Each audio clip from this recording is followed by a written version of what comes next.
Hello everyone, this is a continuation of my stream.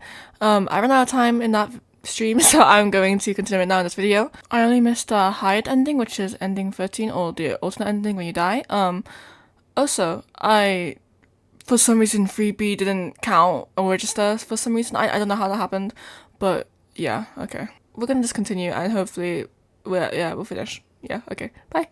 Content warnings. This game contains graphic death, blood, gore, violence, body horror, disturbing imagery, and audio, eye strain, and flashing / shaking images. If you don't like, oh my god, if you don't like that, guys, please leave. Okay. Alright. I've got another meeting soon, so we have to discuss further inquiries. Oh, but one more thing. We just shake your hand. He's gonna kill me. Huh? Oh! I see a lot of errors for growth from you.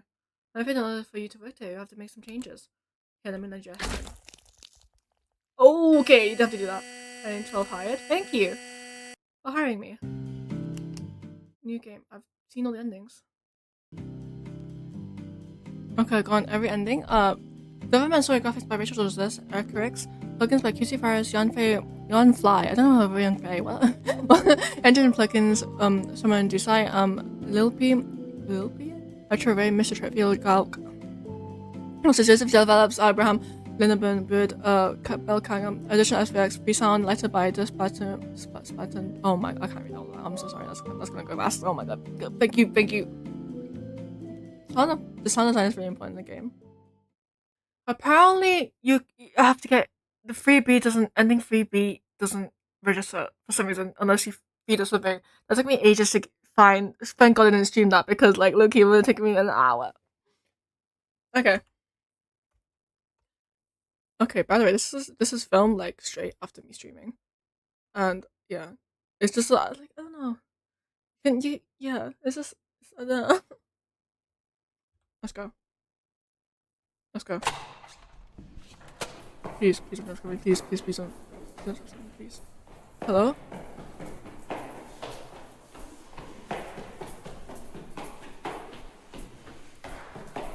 This is hello? Okay. I figured out how to look up, by the way. It's page up and down. Well, this doesn't really count as an ending, does it? I spent all that time trying to get an ending for this, but you know what? Low-key worth it. I'm thank God I finished this game. I want to play this game for a while now because Rachel draws this is a really good creator, and yeah. I am quite... Oops, sorry. It's not coming over. I'm sorry that I could not have, wait, what? I'm sorry that I didn't finish it on stream. It's just I ran out of time, and Loki, I kind of rushed the ending of the stream. But like, if you want to see the original stream, it is down below in the description. Like, what do people usually say? Box? Yeah. I don't know what else to say, but this is Loki, a fire game. There is so much like story behind this. Like, is this person real? There's so many questions unanswered, and I really like that. Games that have that thing where you can like. I don't know. I don't know what to explain it, but like games that have unanswered questions and lore is so fun to take part in. You know, like to think, oh, who is this? Oh, what does this mean? What does this mean? But yeah, this is looking scary. Many of these flaws have something to do with flaws. I don't know. I don't know. It's something to do with the main character. Yeah. Sorry, I haven't really said that, but you know, it's okay. Again, sorry. Like I didn't complete it in the stream. I just ran out of time. I keep saying that, but like, Loki, sorry. Yeah. This is a really awesome game, and yeah. Now that I'm not rushed, I can say that. I can say how much I like this game. And I love the way that those the people's doppelgangers. That's really weird. I don't know how that would have happened. Like, I guess the guy really is a hallucination. I don't know if I can call him a hallucination. I would more call him like a stereotype of what we think a functioning human in a workplace would be. You know, he gives us tips on how to negotiate. He has people skills. He is self-centered. But that's all it's to him. You know, he's scared of rats. You know, rats for some reason. Yeah. So, oh, Dead Play. They made Dead Play. Sorry.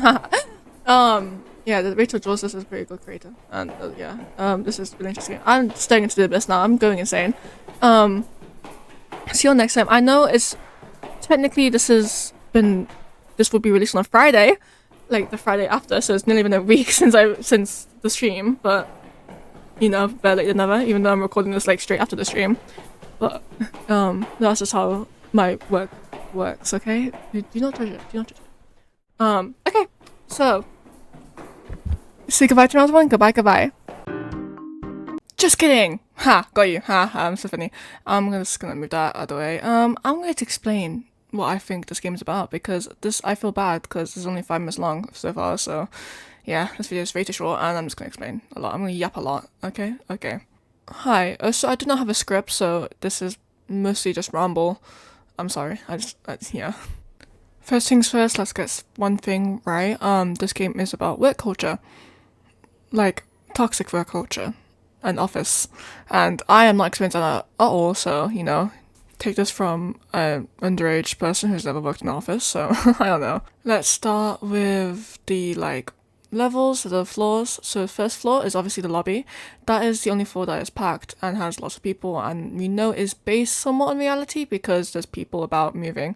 But if you see in the ending one, there is a person there and they don't look too good or human, or you know, a person I can conversate with, and they give the MC advice about how you need this job. I'm pretty sure this whole conversation is imagined because who the fuck would say that in real life? Like who would go to a person and say you need this job? I mean, they would say that, but they wouldn't have the whole talk about it, would they? That was so personal. So I believe this conversation is somewhat imagined or based on like an illusion in the protagonist's mind. In this ending, as you can see, is the exit doors, which also appear in ending 14, which is a secret ending. These doors lead back to the elevator, as you can see by the, you know, the walls and the floor, they're the same color. So this is like, there's no escape for this guy. This guy just needs this job, and you know, there's no exit, which is, you know, work culture. There's no exit, you can't leave, bro. Where are you gonna go? You need this job. A special thing to note is that in ending 14, these doors lead to like a blackness and like, you know, there's like footstep sounds, which I believe is MC trying to run down the stairs and escape the building. Yeah, this is like the same concept again, that this guy is trapped in this building, like what the frick. It's like, but the fact that we can't see anything is just like, that's so scary, that's daunting. Like you don't hear anything but his footsteps, and he's just trying to wander around in the dark trying to escape, and that's scary as hell. So, you know, scary, spooky. Another thing to note is that in the real ending, which is when you kill the other person, which I'm going to call the worker, the elevator does go down to the lobby, and there are people's visible reactions to you murdering this other person. So that signifies that there's some reality in it. Maybe MC is not hallucinating that part, and he actually is trying to kill someone. But that does beg the question, like, is the elevator actually broken? Because it goes down to the lobby, but then why didn't it go up to the top floor? Maybe it did, or am I just speaking? So there are visible people's reactions to it. So maybe the MC is just really like disconnected from reality, because in order to get this ending, you don't trust the other person in the elevator, which leads you to killing him. Yeah, the breakdown of trust, everyone, and paranoia. Anyways, let's move on to floor 2, which is the one with the hole in it. This floor is quite interesting in my opinion. You need to sacrifice something alive, either you or the rat. I think this signifies like in workplace, curiosity gets you nowhere. Like trying to be curious, trying to like, I don't know, like you're looking down a hole, right? Like, oh, what's this? And you get fucking snatched, bro. What? Like, stay in your line. That's what I'm thinking. So I don't know. I think it's also interesting that all the furniture in this place is bolted down because they cannot move, which, you know, that's kind of, what the hell? Why can't you move furniture? The hell? Why, give me my furniture back. I think that also signifies that everything has a place, including you, because you are the same as the furniture. You have to be bolted down and just do your work. And don't ask any questions. Don't look at the hole in the wall. That doesn't exist. The next floor is also quite interesting. It's literally just a large mouth. I think that signifies, like, you know, you being eaten alive. Literally, like, like going into the workplace is being eaten alive and slowly digested. It's like walking into the mouth of, like, a goddamn giant. It's dangerous, as you don't know, you can't do anything, basically, without getting chomped on. Literally. And that one day when you get chomped. Yeah. I love how all these floors have like significance to work culture. I mean, that's kind of obvious, isn't it? I don't know why I'm rambling about this in the middle of floor three, but you know. Ending four also has, I don't think has anything to do with work culture, but the backstory of MC, which seems to signify some abuse, like abusive relationship with their parents, or at least mother. Um, yeah, that's a whole scary floor. Sorry. Also, there's a cross in the corner, which is maybe some like Christian Catholic guilt. You know, that's always fun. The fact that the MC always hides their stuff like sleeping pills, that's quite interesting as well. That seems to signify why such a paranoia exists in this character, because it's started from childhood, it's started from the parents. So there's such paranoia that they can't escape it even in work, and yeah, I don't. That's just so sad. Sorry. Also, the drawing in this ending of the room, it seems to signify some kind of monster and this little bunny protecting them. I have no idea what that means, sorry.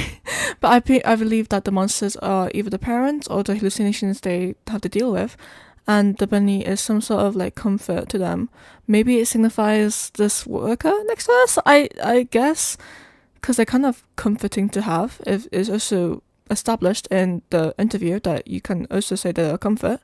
So I don't know what that signifies, but you know, that's it. Maybe the work is also a hallucination. It would also kind of make sense because this character is quite one-dimensional. I'm not gonna lie, like not one-dimensional as in like only one aspect of them, but they're just like a really stereotypical worker. Like really, oh, I'm irreplaceable. Oh, I can do this. I can do that. Oh, I'm so egotistical. They're quite like stereotypical in that way. Which I think maybe the MC projecting what a typical perfect worker should be like, and trying to comfort themselves in their like hallucination by pretending they're not alone. And I'm just making myself sad now. We also established that the worker is a real person, as in ending 12, we do kill them. So maybe it's just some random dude and we're projecting what they should and how they would act like based on their own beliefs and perceptions of what a perfect worker is, if that makes sense. So maybe this poor random dude's just like getting projected on. Okay, so next floor is floor 5. I keep saying ending instead of floor, sorry. This is a radiation floor, which I think is quite straightforward. Like, you're not, the more time you spend in this workplace, the more stress, the more sick, the more, you know, you're not gonna be well. So it's just like, the more time you spend there, the more time you're gonna die. You know, the quicker you die. So the next floor is floor 6, I believe, which is the office. I think this is MC's perception of what an office is. It's quite small, it's packed, cramped. The phone looks like a toy phone, you know, like one of those, like, I don't know this how to describe it. A children's phone. Like the computer doesn't even work. The furniture's bolted down. You can't even move it. What's the point of having a swivel chair if you can't move it? There's a cigarette. Oh my god, a cigarette tray, which is like quite typical for a worker. You know, stress and all. And there's memos everywhere. There's books. There's party streamers for some reason. I guess it's like a party, but it's not that joyful. Let's just say that. I feel this is the floor that signifies like worker life in MC's eyes, and God, how sad that is. Jesus, it's cramped. There's only one, and you can't do nothing. Yeah, that's just a typical booth. Honestly, you're cramped. You can't do nothing. Okay. Also, especially with the cake that you get if you get the right number, I feel like this is like a party, like a really sad office party. Maybe this is MC's perception of what office party is as well, because you know there's party streamers, there's a party hat on the computer, which is actually pretty cute. You know, that's pretty cute. Also, I don't know why the treat is a slice of cake. Congratulations, I guess, for doing a questionnaire correctly. Also, the questionnaires answers are quite interesting to analyze, so let's go over that.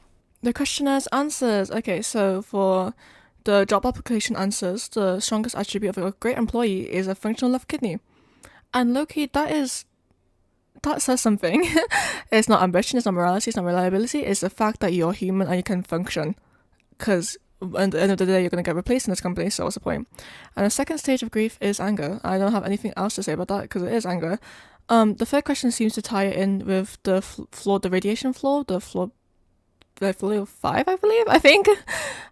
So that just signifies like that's a clue, I think, to go to the floor 5 and get the answer key.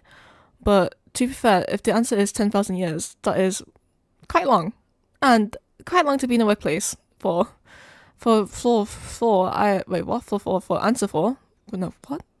For question 4, there you go. God, I can't speak today. The question is blanked out, but the answer is E, I think, if I remember correctly, which is 10 to 28. I don't know what the significance of that number is, but it does seem like a time to like. It seemed like a time to log in. 10, 28. That's so specific. I don't know. No idea what that means, guys. I also quite like that if you get it wrong, you get literally split in half, and the paper tears itself in half to signify if you don't have the right attributes, there's no time to be wasted to even try getting the job. So, yeah, you ripped in half. Yay. Yay. Next flaw is also quite interesting because it's the butcher flaw. I think it signifies that, like a butcher, fresh meat is needed in a business or workplace.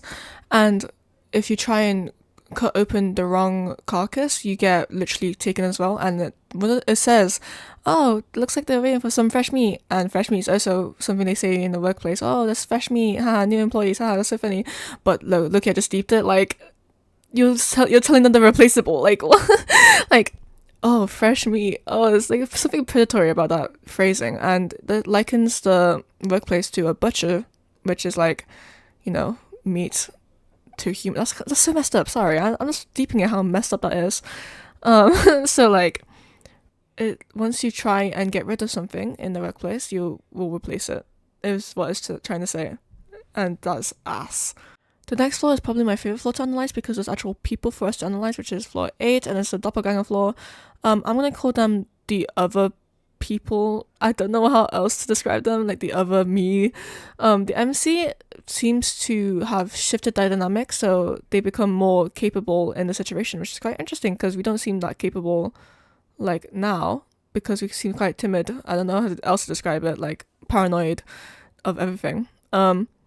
So they seem to be trapped there for months, which I think is a metaphor for all the workers trying to escape, just like us, if you know what I mean. Like, they're trapped there. They're so desperate to get out that they will be willing to backstab someone else to just get out the company. Like, what kind of work environment is this? This is not like safe to work in. There's lots of backstabbing, even if it's like physically safe. It's not mentally safe.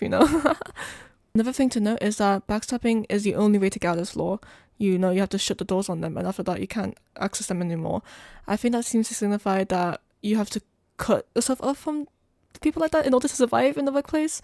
And that's kind of a stretch, but it's also encouraged by the worker in the elevator with us that backstabbing is, wow, you did it, that's so good, wow, I didn't expect that from you, wow, you improved so much, you grew.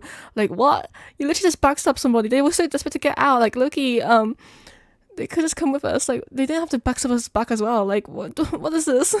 The final flaw is the top flaw, which is flaw 9, which is what you get after you get the, whole thing out, the living computer in the wall, which is quite nasty. If I look at it, like, what the hell is that? It's actually like organs and stuff. Oh my god. So this elevator seems to be alive in a sense, or at least part of the workplace. I think this whole workplace is living, breathing metaphor for our whole paranoia, because we feel so out of place in here. I will talk about flaw 9 next. Okay, flaw 9. Flaw 9 is quite... You are literally so high up. I think this also represents like how many skyscrapers are workplaces, and you're quite high up in the top floor. But we're on floor 9. How are we this high up? So I think it's also like, it's so out of reach for MC. Like, even stepping there is such a big jump because you can't step there. There's no floor. Like, you just fall. MC doesn't like feel so disconnected from this interview that he has to stay inside the elevator because he can't sit down, man. That's scary. Also, before this interview, the other person leaves. I don't know how to describe this, but I think this is like making it seem more disconnected, if that makes sense. Like, MC is so different from this other person, this other worker, and he's not allowed to enter this floor, but the other person's so chill about it, that just also like emphasizes the difference between their status and the difference in their personalities, because MC can't go there. MC can't do the things that he can, even if it's so easy for him, like, oh wow, this is my stop, time to go, bye, and disappears into the Neversphere or something. And yeah, I don't know. I think that might be a stretch. Also, I've saw another comment that maybe the disappearance of this other person seems to signify like suicide, which I don't. That's quite interesting. That's quite an interesting theory because I don't know how that would fit. Sorry, because like disappearing is also like a sign of suicide. Even the most capable workers get under pressure. Get under stress. I know I've been yapping for a long time, but low-key, we're nearly there. So I also want to talk about this interviewer person because they seem to be floating above it all, and that's also like a visual sign of their authority, as well as like, holy shit, they're floating. They're so above it all, they don't even fall, man. Like, what the frick? What the hell?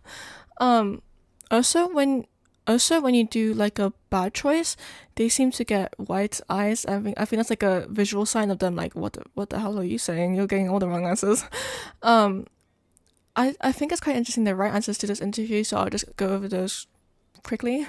All of these like questions are quite typical for interview, but the fact that there's different answers makes it more like weird, if that makes sense. I think that this MC is like trying to figure out how to act like a normal person and trying to get hired for this job because they need this job. Obviously, it's either that or they go back to the abusive parents, which is quite trapping, you're quite trapped. So all of these answers are quite like normal answers. I'm doing fine, I had no trouble, he was a good resource. That highlights the company's like value of, oh, he's not human, he is a resource. Okay. Okay, that is quite a company. I find question 5 interesting because the answers are failing this interview or heights, and heights, you're literally on the floor, which is quite high up, so you're supposed to be scared. Like, those two answers are, you are supposed to be scared of the other person, or at least of the situation, which is what I mean. I guess you are supposed to be scared in an interview, but that's kind of pushing it, isn't it?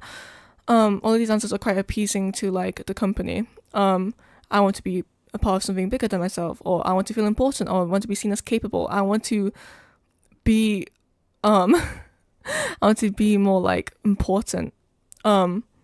A weakness, indecisiveness, that's explanatory, because if you choose that, he says, oh, that's no worries, we have policies that make it possible for you not to make a bad choice, and you can go back in time. Whoopee. Question 8, why is the right answer functional love kidney? I did go over it before in the job application, but they're just repeating a question from the job application. Maybe they're trying to test if we remember the job application.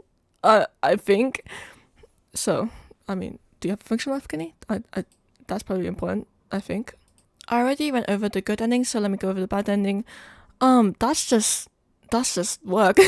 Work culture. If you're not fit for the job, you have no place being here, and your head gets snapped and you get killed. I find it interesting how the glitch only happens in the places that is reaching out to him and snapping his neck. Face, sorry. I think this seems to signify that what he's experiencing right now isn't real, if that makes sense, because the arm is glitched. So when maybe in reality the guy's just standing there like, oh, I see some areas for growth, maybe you should work on that before getting a job. But in his eyes, he's literally getting killed because he needs this job. He needs it so bad. Okay, so the only ending I haven't covered yet is the one where you call for help. This is when you call manual, which is the building and maintenance and safety head. Because that you're trapped in the elevator, obviously. I think this is quite interesting dialogue, if that makes sense. He's quite robotic and quite well trained in what he has to say. Oh, hi, what can I help you with? Like that customer service type voice, which is just another example of like workplace culture and the destruction of humanity. Like there's like, he's literally just a robot. If you replace him with someone else, like there would be no difference. So the advice that he gives is quite interesting as well. Make sure not to stand too close to the walls. What the hell does that mean? If someone is injured, do not look at them. Why would you do that? Would you not help them? And also don't press X, which is how you get this ending. And I don't know, this is just quite interesting dialogue, because it's typical advice. Oh, don't hang in there. Sorry, I'm like tweaking out. But I think like the MC's perception of what's happening, like I keep saying that word, like this all seems pretty normal, except that there are things twisted about it, like oh, if someone's injured, don't look at them. Don't look too close to the walls. Like they seem like pretty off advice. They do seem like advice, but off advice. You know what I mean? Also, what the final word that he says, "Oh, thank you for calling the building maintenance and safety head." Like that's such a customer service thing to say. Also, the final thing shows his humanity. I don't know why he says "I love you" at the end. Someone translated the Morse code and it says "leave." I think I don't know. I cannot be bothered to translate it myself, so you're just gonna have to trust that. But why is his last words "I love you"? That's something. There's something up with that. There's something up with that. Also, the fact that Manuel's like second to last words is "leave" shows that you should panic. Like even the workers don't want to be here for real. I still don't know why it's "I love you," but I think that's something to signify with like parents or like something so human to love. It breaks the roboticness of his previous dialogue by saying, "Oh, I love you." That's such a human thing to do. Also, the only other ending I haven't gone over is the one where you have to like no smoking. I think that's pretty self-explanatory. This just like shows off the other workers like personality. Oh, to be so greedy, to be so put so much value on monetary things, yeah, leads to the downfall, leads to both of the downfall, and literally in fire. Jesus, like in hell. Now that I've gone over all the endings, Yap is nearly done soon. I'm gonna go over the ending names. Most of them are straightforward, like eaten, dark, hole, help, no smoking. Quite straightforward, but the things that I'm interested in is the actual endings, like hired and escape. What's interesting is that in escape, you're not actually escaping. Why is it called escape? Like what? And then also in hired, that's the ending where you die. Okay. Oh, what? Like. So I think that seems to signify that in escape, that's the one where you don't get hired, or at least you do get hired but you don't want the job, like you escape. In ending 12, you do get hired but you seem to not fit the company's values, so they try to like, oh, you need to grow a little more, but for that to happen the MC has to admit to themselves, oh wait, I don't want this job. Like this is something that doesn't fit me, this work culture, like I can't be here, okay, yeah, personally over, guys. I'm just going to do a quick summary. If you actually made it this far, congratulations. Oh my god, listen to over 20 minutes of me yapping about this silly little story that I quite enjoy analyzing. Hopefully this is a good video for you to do work to, or just do stuff, drawing. Lots of artists out there. So I believe that the MC is a person with like mental issues that has to get to work, like has to have a job, of is that or staying in the abusive parents' home, and that's daunting because this environment is so different. Like I don't know how else to explain it. Like all of these like flaws seems to signify something about a workplace that is so different and so weird and so like, what the hell? Why does workplace culture even make this normal? So this other worker in this elevator, I think, signifies what a typical worker MC visualized to be. I was so good at this, I did it the first try. Meanwhile the MC is struggling. I feel like this signifies what the MC wants to be, or at least visualizes everyone else to be. I think the game's main message is that work culture is quite toxic, like especially for people who have mental illness, which is quite true. Like I would not know because I've never been to office, never worked in office, but I can take assumptions. Also, this seems to be set in the 70s or somewhat like that. It says 70s elevator, so 70s equals more toxic. Okay, so another point that I wanted to make is that this game seems to be a never-ending loop of death and revival for the MC, which seems to signify the never-ending loop of working. Yeah, of like getting job interviews, working, trying to get back to work. It's quite tormenting. I also find it quite interesting that MC is always, if the two of them die, MC is always the last person to die. So in ending, I forgot which one, 10, I believe. 10, when they try to call for help, MC, there you go, dies last. The other person dies first. I don't know if that means anything, but I believe that may mean that MC is projecting on this person. Or like, yeah, okay. I have so many things I want to yap about, but you know what? Let's just end on this. I love how the two characters in the elevator have opposite palettes or color palettes, if that makes sense. The blonde one is mostly green, and the other one is mostly red with blue hair to signify opposite hair colors. So they're literally the opposite of each other. One of them is shorter, one of them taller. You know what I mean? They're both like quite opposite. Like one of them is, yeah, even in the way they're built and the way they're drawn is quite different from each other. One of them have glasses, one of them doesn't. One of them smokes, one of them doesn't. They're literally quite the opposite of each other, and it's so cool. I love how that just further emphasizes the difference between MC and this other worker, like the difference in their abilities and the difference of them being capable of working, which is quite ass, and they're both trying their best, I think, in my opinion. I would hope. Okay, everyone, that's the end of today's video. Thank you all for staying through me. Hopefully this was a good yap session. That was just me yapping this entire time. Yeah, please let me know if you have any other theories or any other facts or any other clues that you want me to like yap with you with, because I am such a yapper. God, great. Okay, yeah. So say goodbye to me as well, and goodbye. Hi. Also, sorry, this video is very script. I didn't have a script. If you hear this, like, why are you still here? Bye. Okay.